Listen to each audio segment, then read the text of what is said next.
What up, YouTube? It's your boy, Fatal J. I'm bringing something different. I'm bringing something live. Yeah, that's right.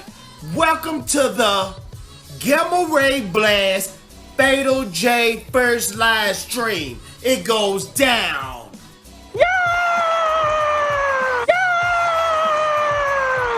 Yeah, and I'm gonna take it like this, ladies and gents.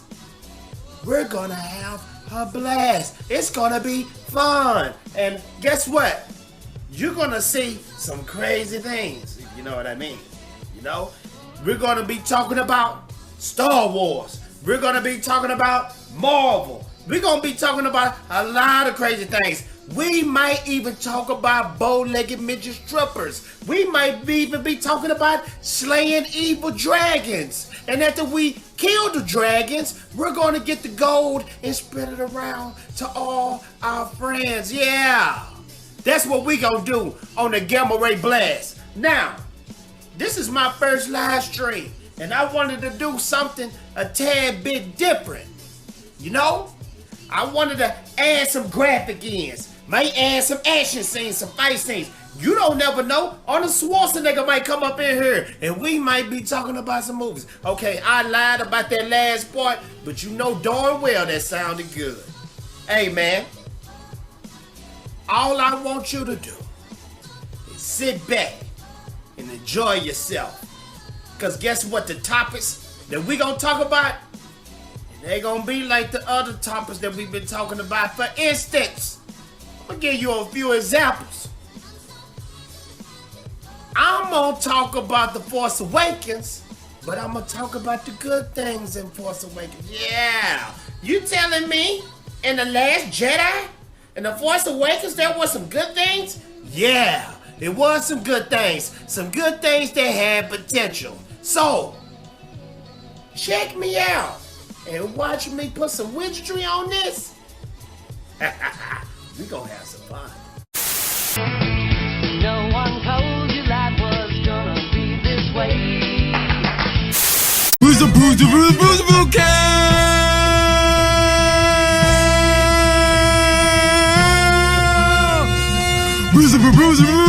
cams.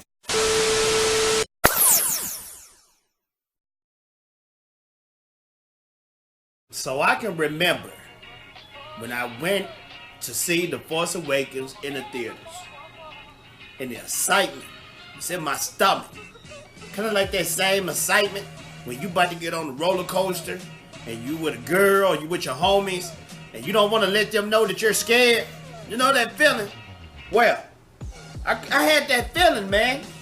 And I had to make sure that I used the restroom, man, because I didn't want to miss no good scenes, man. I'm telling you, I didn't want to miss that stuff. So I made sure I did number 2, number 1. And I forced it.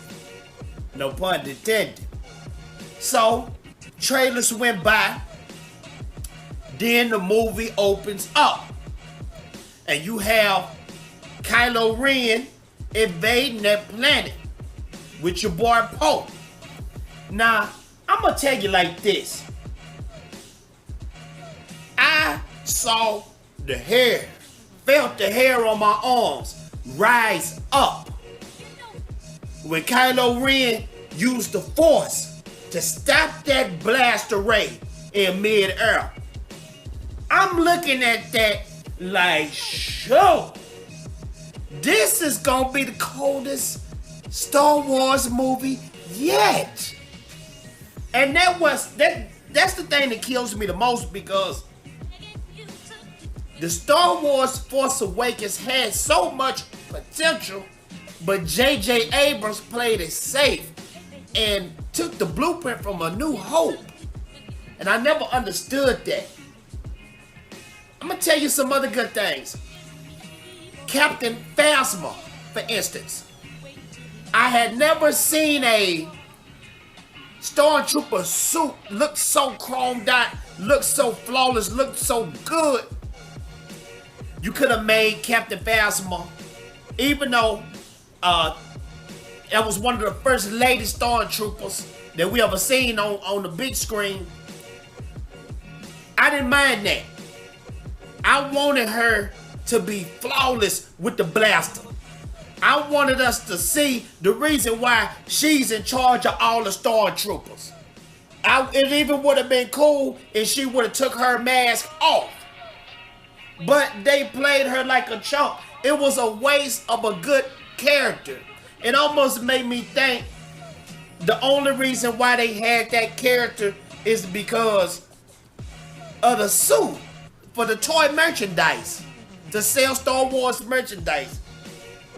Captain Phasma had so much potential. Kylo Ren, back to Kylo Ren.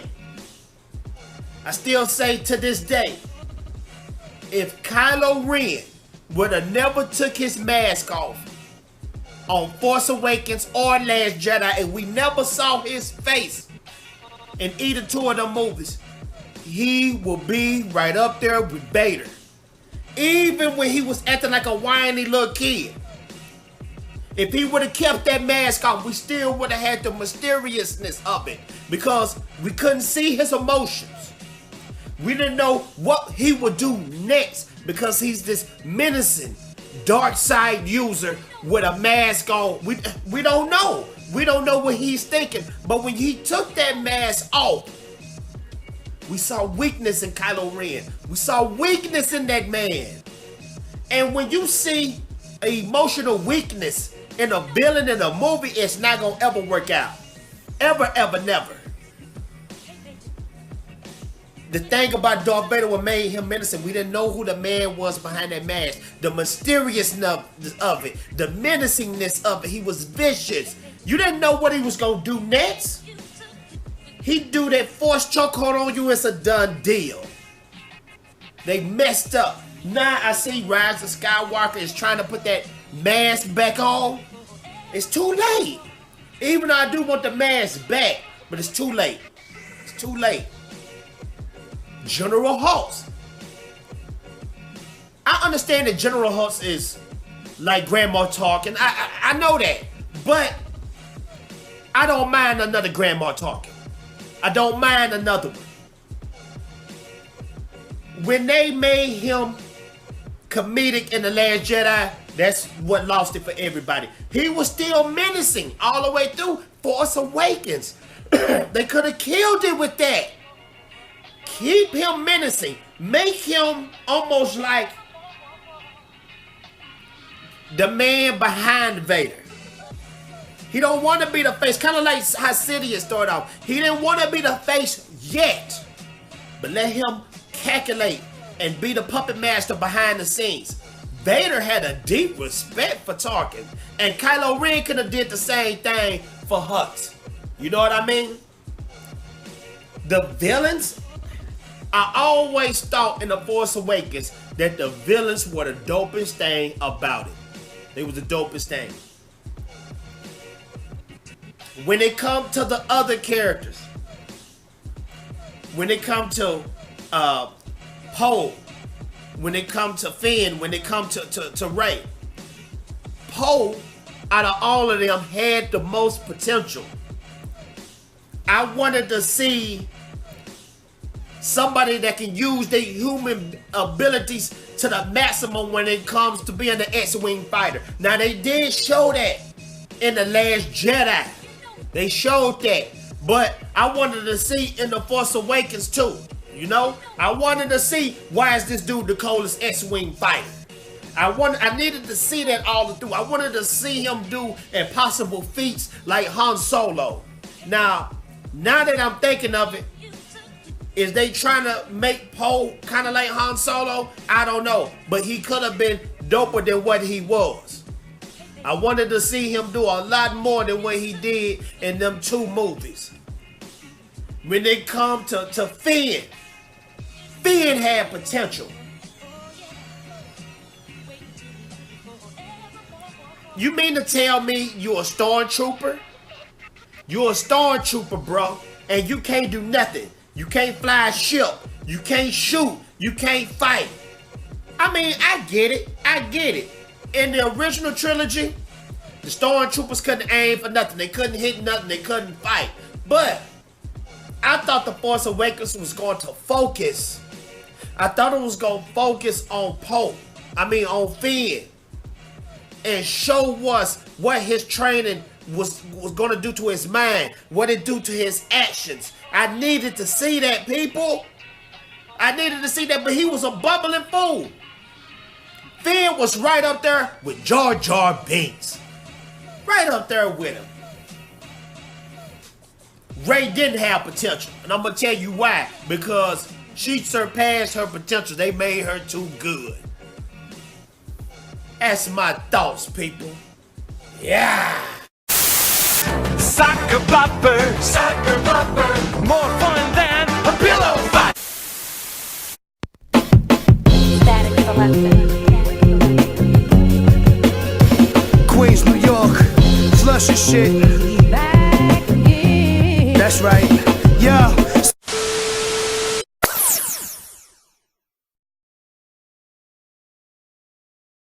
You know, the Rise of SkyWalker, it's gonna have a lot of fan service.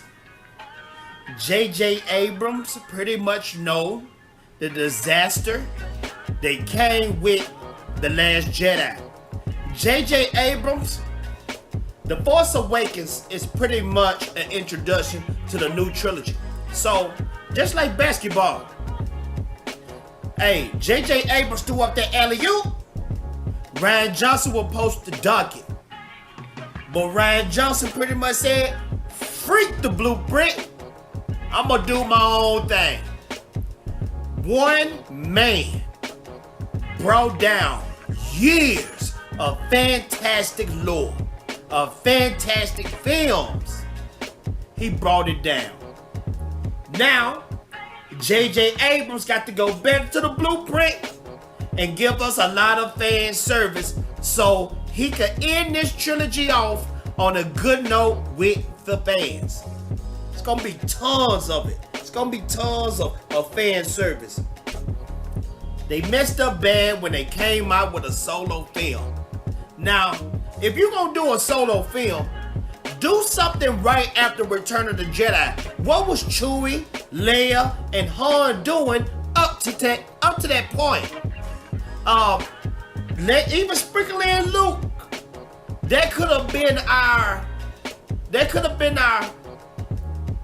What was they doing after Return of the Jedi with the three-headed monster, Leia, Han, and Luke?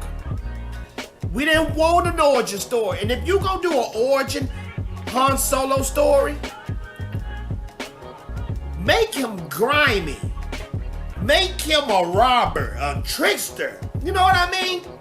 Just like in the scene when he shot Greedo first. He don't supposed to be a hero at that point, in his origins. He's supposed to be an anti-hero. When you watch the Solo film, they made him a hero. They messed up bad. I didn't want this film, but I wanted to see it. And it was just a disaster fest. It's just not what I had in mind with Han Solo. It just wasn't it. And in the Last Jedi, they killed off Luke.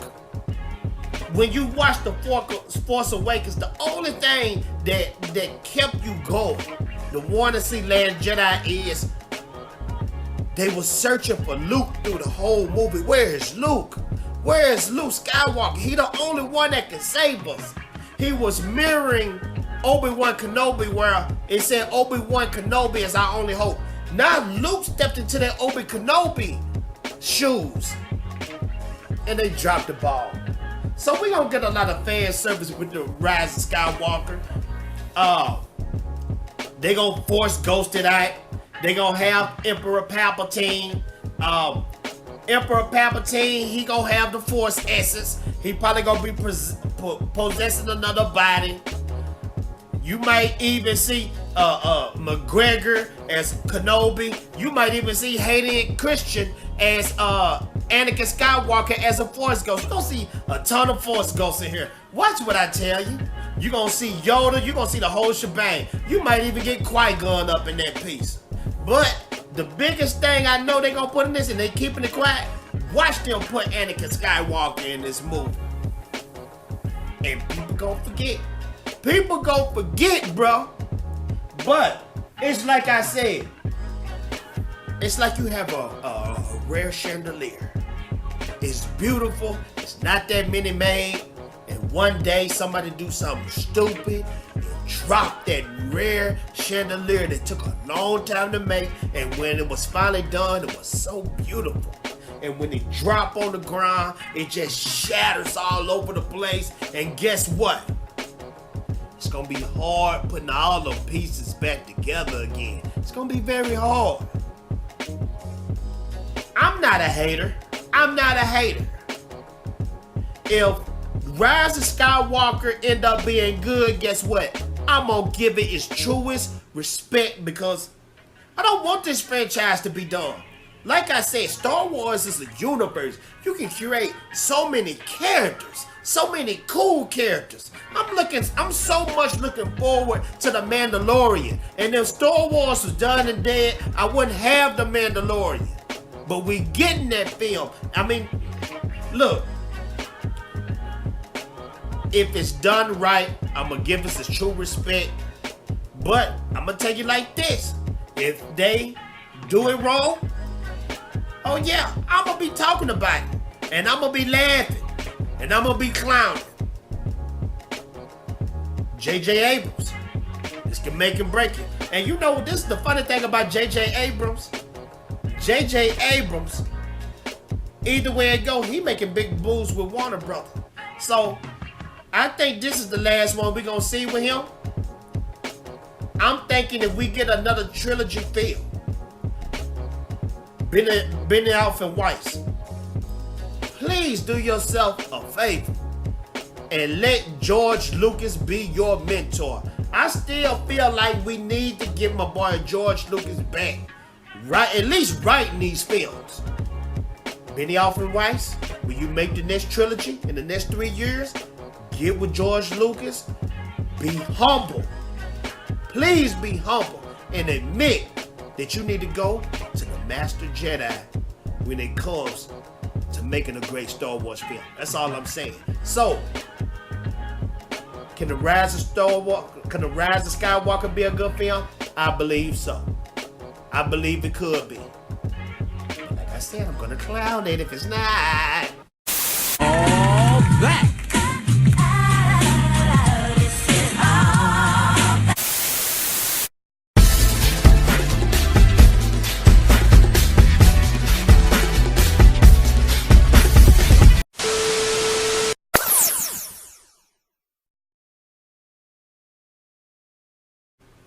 You know, I was watching Spider-Man Far From Home, and a thought occurred to me. Marvel can still produce good films, but we'll never get that allure like we did with Robert Downey Jr. You know, Christopher Reeves is most definitely Superman. Can't nobody take that from him. But I'm gonna tell you this. It will never be another Robert Downey Jr. Iron Man like Robert Downey Jr. And the MCU now, I know they're gonna come out with some great films, but Robert Downey Jr. was the one that just pulled us into the movies. I'm gonna be honest with you, from phase 1, phase 2, and phase 3, those movies was all centered around Robert Downey Jr. And now I understand why he was getting paid so much, because he deserved it. Yeah, you got cats like Samuel Jackson, Nick Fury, but Nick Fury was like the Gandalf of the show. He was just like the mentor. But Robert Downey Jr. was the main character. Even when he was not in the movie, he was still the main character. Look at the first Spider-Man, Homecoming. Yeah, he was the spotlight of it. He was what sold the movie.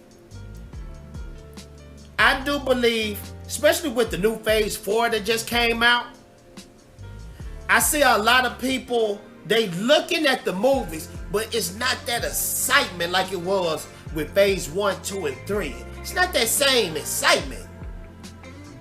So, I feel like the MCU gonna come out with some good stuff. Kevin Feige is a chess player.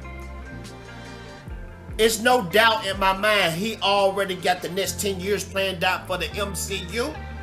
And he understands that he doesn't have a Robert Downey Jr., but he gonna make the best out of it. He gonna make the best out of it. Now you might be saying, Fatal J, there's some actors out there like Robert Downey Jr. Yeah, you're right. You got some excellent, great actors out there. But, like I said, that first phase 1, it was just so mind-blowing because we had never seen something on that level. I'm a comic head. I have been a comic head since the 90s. And my jaw was just dropped how the MCU nailed it. Now, before the MCU, you had the Fox films, and they did a pretty good job, but Kevin Feige killed it with all the tie-ins. It was just like a comic book. Remember the comic books in the 90s where it said, you got to read issue number 3 to understand that part. You got to read issue number 14. They did it just like a comic book. I'ma still rock with the MCU, but like I said, it's not gonna be a epic thing to me no more. It's not gonna be. When I went to go see those Avenger movies and those Robert Downey Jr. movies, Iron Man, all that, it was like an event. I was waiting all year to see that stuff, but now it's just some cool action scenes, some cool powers, and some pretty good stories, and that's about it. So I think the MCU can go on because the MCU is kind of like Star Wars. It's a big universe. You got so many characters. You got unending storylines. You got storylines that go all the way back since the 40s, the 50s, the 60s. You know, we just lost Stan Lee. Stan Lee was old, man. So that's what I'm thinking. And your boy Fatal J, the first live stream, the Gamma Ray Blast live stream, is coming to an end. I want to thank y'all so much for sharing some time with your boy. You didn't have to watch me. You could have been watching PewDiePie or whatever his name is. You could have been watching him instead of watching me. And I appreciate that. And before I leave, I'm supposed to shout out everybody out there that's been helping out your boy. Been helping me out, the family. Get back at your boy Fatal J. Make sure you subscribe. Make sure you like. Make sure you share. Make sure you comment the mess out of this. Make sure you hit me up heavy in the chat, because I'm going to be right up in there. I'm out of here. Much love. Peace.